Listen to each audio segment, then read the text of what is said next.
Good morning, नमस्कार। जितने लोग वीडियो देख रहे हैं, खेसारी लाल यादव जी के बारे में एक ख़ास बात, जिसमें खेसारी लाल यादव जी के एक गाना है, जिस गाने का नाम है शंखा पोला ले आई।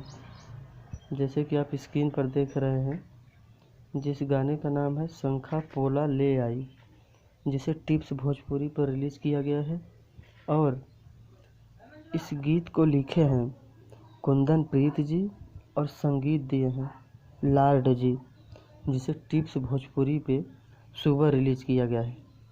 आज सुबह, जैसे कि स्क्रीन पर आप देख रहे हैं कि शंखा पोला ले आई।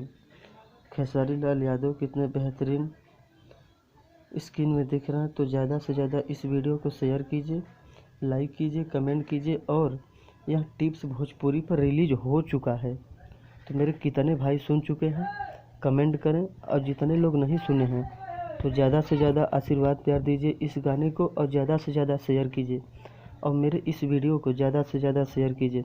अगर मेरे से कहीं भी गलती हो जा रही है तो आप सब कमेंट बॉक्स में ज़रूर बताइए, और मेरे वीडियो को ज़्यादा से ज़्यादा शेयर कीजिए। और आप सबका सपोर्ट मुझे बहुत ज़रूरी है, तो आप सब ज़्यादा से ज़्यादा इस गाने को आशीर्वाद प्यार दीजिए। और शंखा पोला ले आई, जिसे टिप्स भोजपुरी पे देख रहे हैं कि टिप्स भोजपुरी पर रिलीज़ किया गया है, तो आप सब ज़्यादा से ज़्यादा आशीर्वाद प्यार दीजिए अपने इस छोटे भाई को भी और खेसारी लाल यादव को भी। तब तक मिलेंगे अगली वीडियो में, तो वीडियो को एक लाइक ज़रूर कीजिए, शेयर ज़रूर। जय भोजपुरी।